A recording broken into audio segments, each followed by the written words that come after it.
Привет! Неделя моды в Нью-Йорке практически закончилась, все основные самые знаковые мероприятия завершились, поэтому сегодня будем обсуждать оставшиеся показы.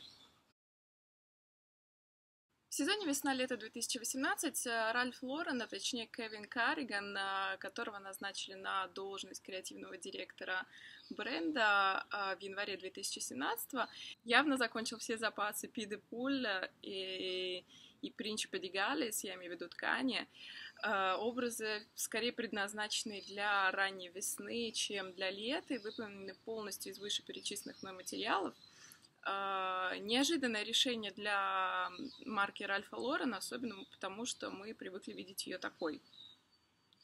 Выбрав Total Look марки из этой коллекции, можно достичь совершенно двух противоположных эффектов. Если вы знаете, что самое главное в образе это сияющий взгляд, а не вещь, который обычно появляется с чувством уверенности в себе, внутренней гармонии, знания того, какая именно укладка и туфли нужны для того, чтобы выдержать такой непростой образ, тогда все получится.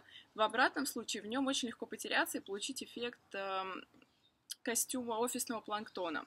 Рассматривая первую часть показа, где-то на подсознании у меня промелькнула мысль, что должен появиться красный цвет, и я не ошиблась. Так называемый Россо Феррари – это красный цвет пантона машины Феррари. Не самый мой любимый оттенок красного. Ну что ж, некоторые луки выглядели так, я говорю о пиджаке, что казалось, что это мальчик, который отгоняет машину на парковку какого-то дорогого отеля. Из всех предложенных образов в этом цвете, на мой взгляд, самый удачный – это пальто, удлиненная и с точки зрения кроя, и с точки зрения выбранного материала, такого блестящего. Понятно, что дизайнер вдохновлялся автомобильной тематикой, спорткарами, но его реализация мне показалась крайне банальной.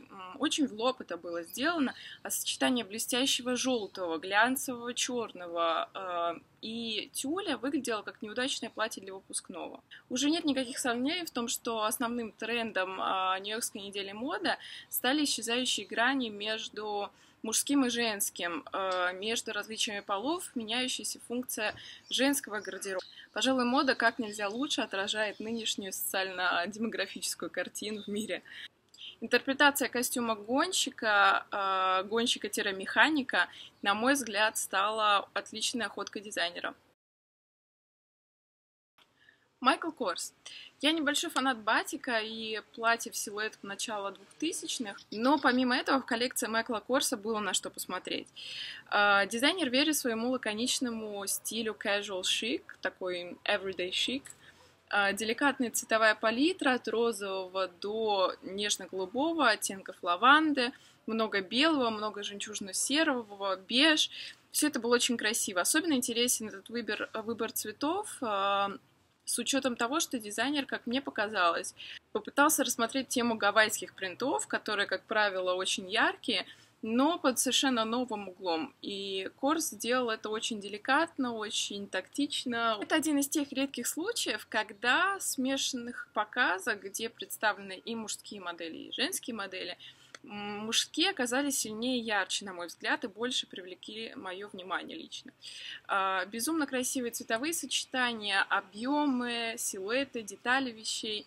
Корс вообще мастер в этом, и он делает одежду для жизни, для красоты. Она вне времени, она для воспитания хорошего вкуса и для создания правильного сбалансированного гардероба, который будет уместен в любой ситуации, из чьих идеально сочетающихся элементов можно сконструировать множество различных образов на каждый день, которые будут идеально сочетаться. Можно было бы упрекнуть дизайнера в том, что он немножечко перестраховался с женской части коллекции и пошел по проверенному пути. Не было тех контрастов, которые мы видели в летней коллекции 2017 года, но были маст дизайнера и его неотъемлемые, господи, я выговорю когда-нибудь это слово, и были его неотъемлемые элементы. У меня каждый раз программа в мире животных. Так вот, неотъемлемые элементы, которые в том или ином виде переходят из коллекции в коллекцию. Это брючные костюмы, это белый Total Look. Кстати, это трибют to Michael Kors сегодня. Это блейзеры, это тренчи. В общем, это классика на каждый день. Каждый раз Корс удается ее сделать из нее что-то новое. Были красивые многослойные образы, оверсайз пиджаки, свободные рубашки из попелина. От чего я бы отказалась в следующий раз на месте Майкла Корса, хотя я на нем никогда не окажусь, так это от розового удлиненного кардигана крупной вязки, такой а-ля пришла осень, а топить еще не начали. Марк Джейкобс со своей новой коллекцией — это тот случай, когда у дизайнера мания величия, и творю, что хочу. И ожидание того, что все будут этому рукоплескать, как, скорее всего, и произошло. Но мне хочется сказать, как в той самой сказке, а король-то голый. Прежде всего, мне нравятся оверсайзы, мне нравится мужская тема в женском гардеробе, вы это уже поняли. Но модели Джейкобса выглядят как бездомные, которые нашли одежду, которая была на много-много размеров больше их собственного, и за неимением чего-либо другого они, собственно, надели именно эту одежду такой в стиле капусты. Чем больше, тем лучше, чтобы согреться. Носки в сочетании с открытой обувью и лодочками мы тоже уже неоднократно видели, и на подиуме у Джейкобса они на меня не произвели приятное впечатление, если честно. Из понравившихся мне вещей желтое пальто-дождевик. Среди моих фаворитов также его прозрачные собратья. Очень-очень противоречивая коллекция, которую не просто читать. Безусловно, сильная сторона дизайнера — это, на мой взгляд, верхняя одежда, принтованные куртки из материалов, создающих свои собственные объемы, достаточно жестких, чтобы держать форму и создавать вот эти вот интересные объемы, изломы. Это выглядит очень красиво. Красивые комбинезоны а-ля Ghostbusters. В одном из них вышла Белла Хадид. Классная косуха морковного цвета на модели в образе, если я это правильно поняла, Элвиса Пресли. При этом были какие-то занавескоподобные платья, тяжелые очень платья вечерние в пайетках, везде перебор с декорациями, похожими на какие-то веселые мочалки. И тут снова понятные с практической точки зрения образы, да, очень носибельные. Я часто использую это слово. Брюки объемные, сужающиеся к щиколоткам. Что-то вроде образа принцессы Жасмин из мультика про Аладдина. Весь этот образ, дополненный топом из крупного бисера, контрастирующий с текстурой блестящего шелка. Очень вкусная коллекция Оскара де ла Рента. Яркая, очень гармоничная цветовая палитра. Брюки с высокой талией, с акцентом в виде ремня, в сочетании с простыми футболками, с яркими блейзерами контрастными. Признаться честно, я не ожидала, что влюблюсь с первого взгляда в эту коллекцию, так как я очень хорошо помню, что я написала о летней коллекции 2017 года, где Ким с Фердинандо Гарсия полностью отошли от стиля и от DNA бренда Оскар де ла Рента. И выпустили на подиум очень посредственную, скучную, местами просто безвкусную коллекцию. Тем больше я обрадовалась, увидев свежие, сильные, чистые образы весны-лета 2018 года. Белые платья и удлиненные рубашки с вышивками эффекта разбрызганной краски, джинсовые ткани, темно-синие цвета, черные цвета с теми же мотивами, художественные, очень графичные, многослойные элементы в платьях, и все это сделано вместе с прозрачным тюлем. Ярко-розовый, ярко-желтый, ярко-красный — это цвета, которые как раз, мне кажется, нужны для лета. Мне, не знаю, мне лично их очень хотелось, и я рада, что они наконец-то вернулись.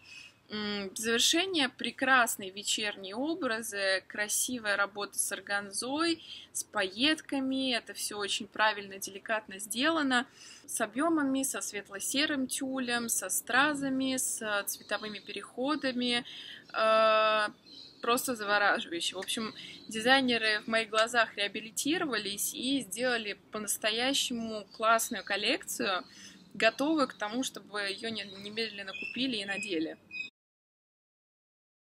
Коллекция Каролины Эррера выглядела, на мой взгляд, немножко случайной и немножко очевидной.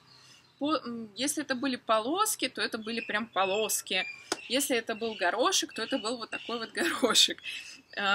И это не комплимент. Платья, безусловно, были красивые, многие. Это отсылы к концу 40-х, началу 50-х. Но это было все очень фру-фру. Рукава-фонарики, такая девочка-припевочка. Потом вдруг неожиданно джинсовая ткань, но та мягкая, светлая ее разновидность, с которой очень тяжело работать, так как она, во-первых, не держит форму, она часто выглядит мешковато и создает ощущение, что эту вещь носили, наверное, уже как минимум неделю, не снимая. К тому же заниженная талия в одном из образов, да, и очень удлиненный силуэт, плюс сочетание с горизонтальной голубой полоской блузы с большими рукавами и бантом на талии, все это создало сумятицу в образе. Следующим летом мы явно будем носить желтый цвет. Вы рады? Это как-то связано с их возвращением?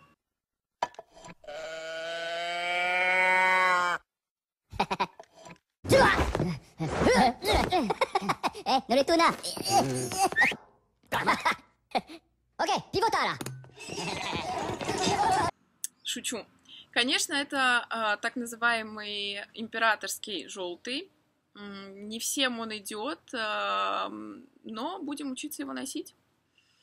Не поняла костюм в духе Хиллари Клинтон. Так. Кто у кого украл идею? А может, дизайнеры просто купили одинаковую готовую ткань? Конфуз.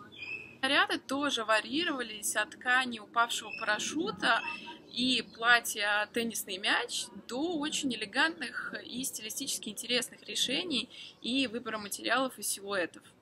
Мне в этой коллекции не хватило стержня, мне не хватило целостности, мне не хватило гармонии. Всего было слишком много, и было слишком много случайностей, было слишком много ошибок, и это вызвало у меня ощущение американских горок. На сегодня у меня все.